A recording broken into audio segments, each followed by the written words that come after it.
হরে কৃষ্ণ। আজ 24শে বৈশাখ 1432 এবং 8ই মে 2025 বৃহস্পতিবার একাদশী মোহিনী।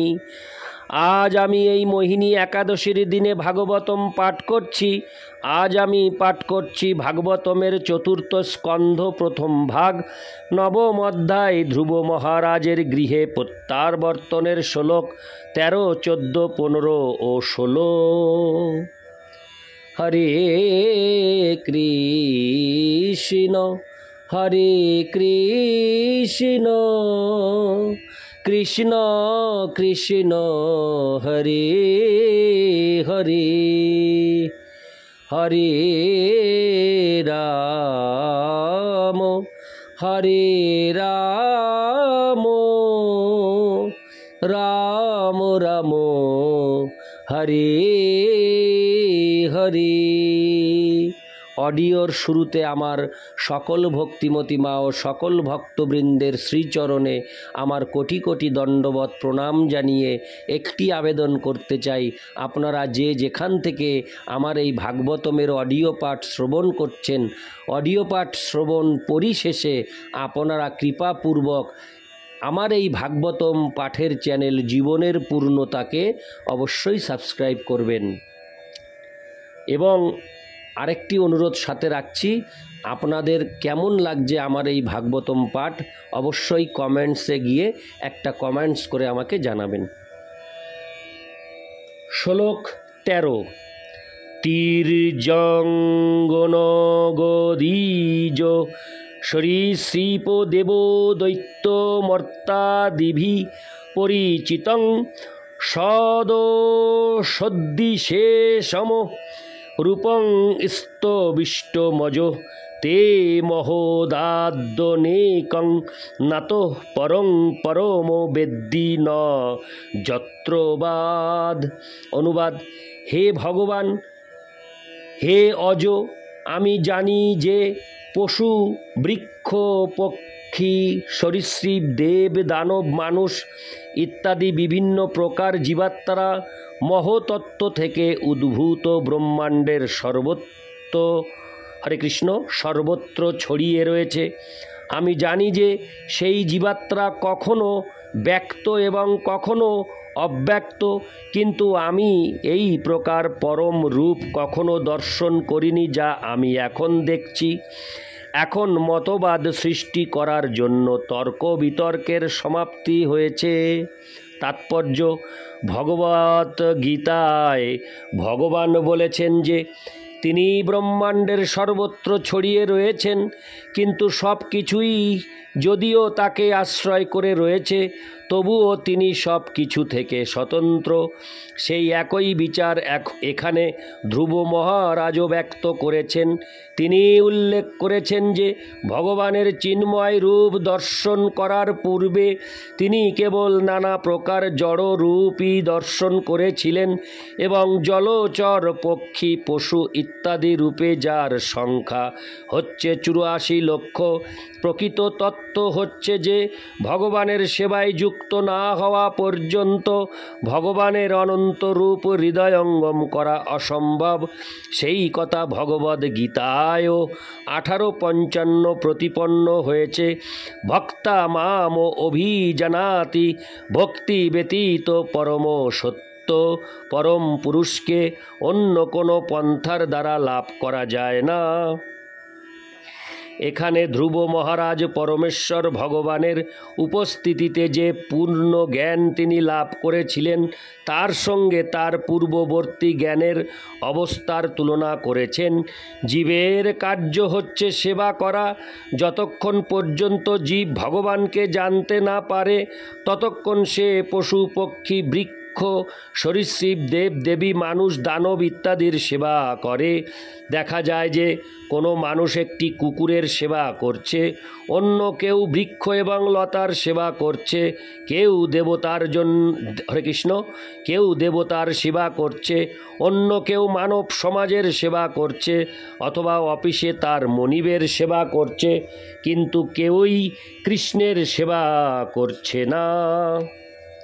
সাধারণ মানুষদের কি কথা, এমনকি যারা পারমার্থিক উপলব্ধিতে উন্নত তারাও বড়জোর বিরাট রূপের সেবা করছে, অথবা ভগবানের পরম রূপ হৃদয়ঙ্গম করতে না পেরে ধ্যানের দ্বারা শূন্যের আরাধনা করছে।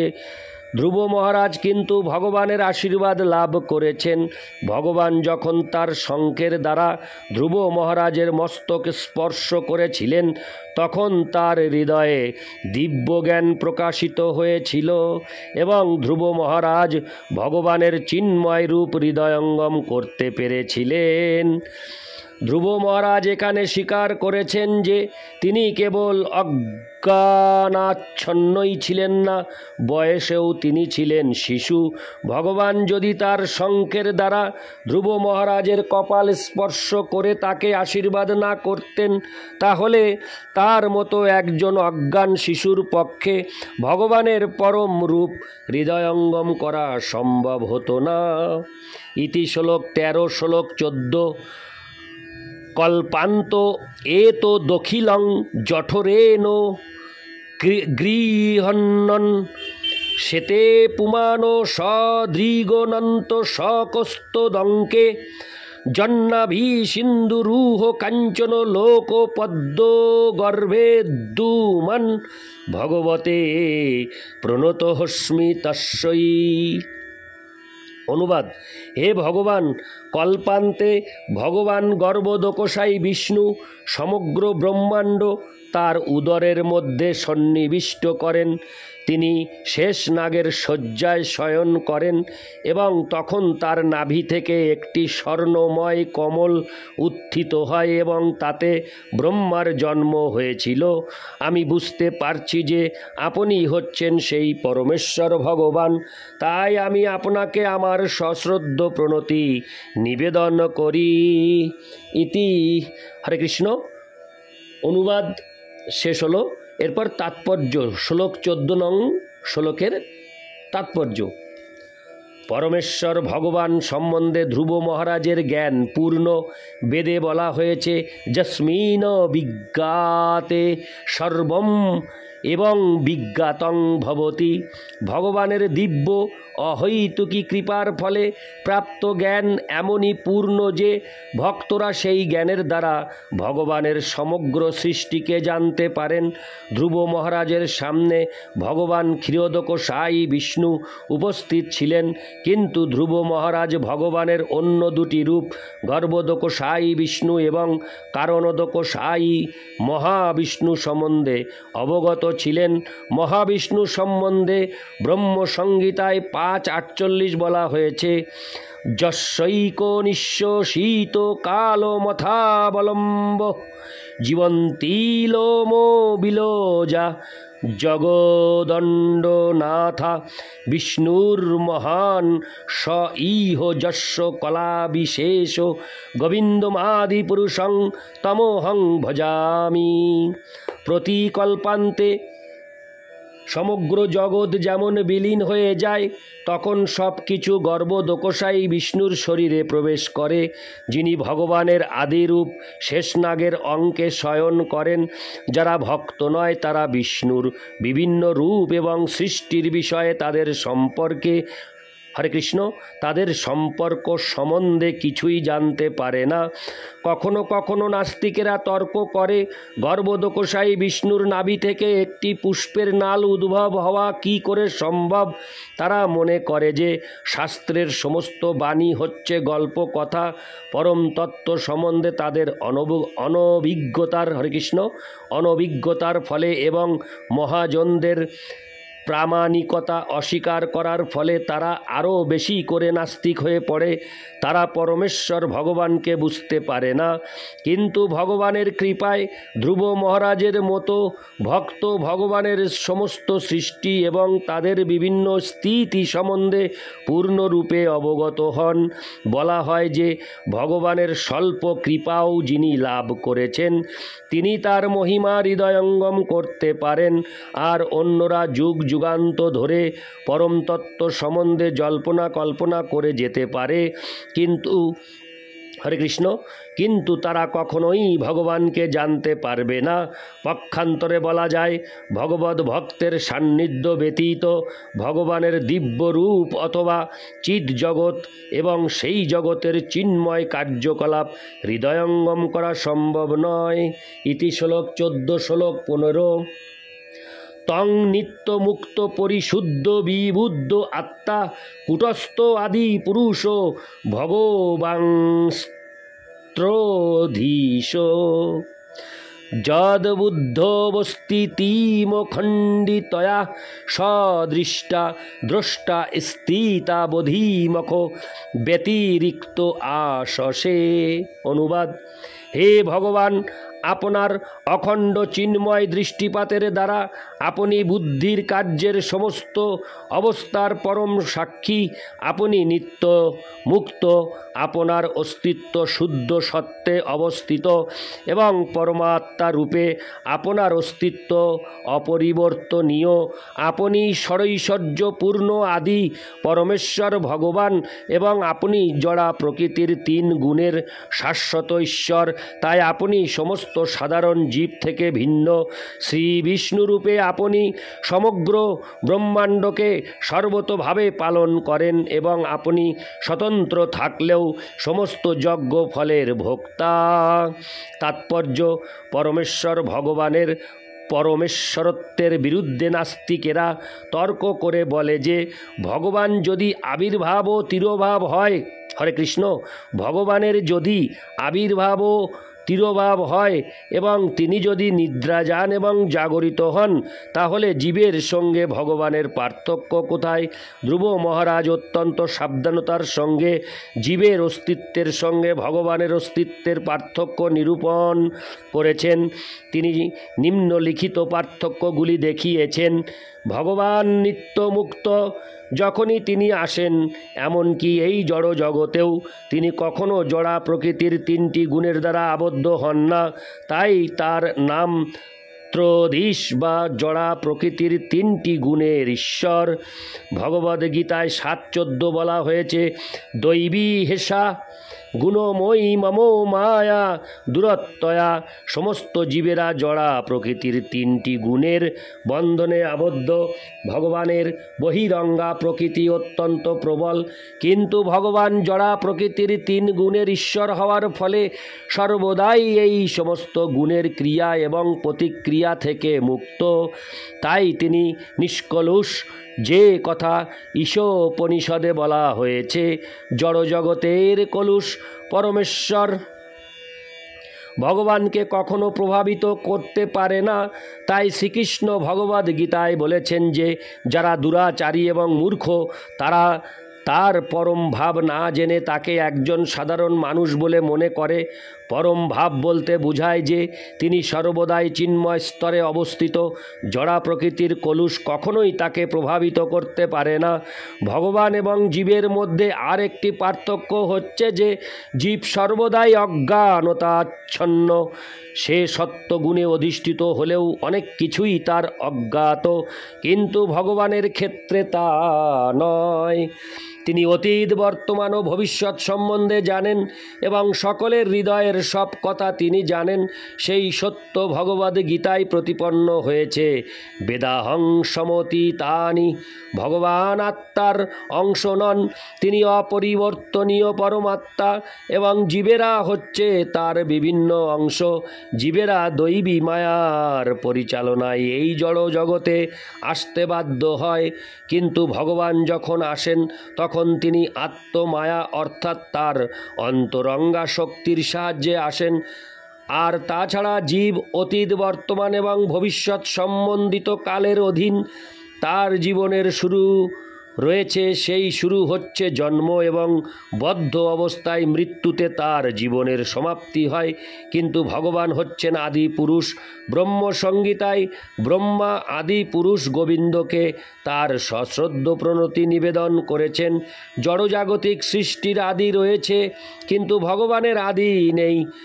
বেদান্তে বলা হয়েছে হরে কৃষ্ণ, জন্মাদর্শ যত, সব কিছুরই জন্ম হয়েছে পরমেশ্বর ভগবান থেকে, কিন্তু তার জন্ম হয় না। তিনি ষড়ৈশ্বর্যপূর্ণ এবং কারো সঙ্গেই তার তুলনা করা যায় না।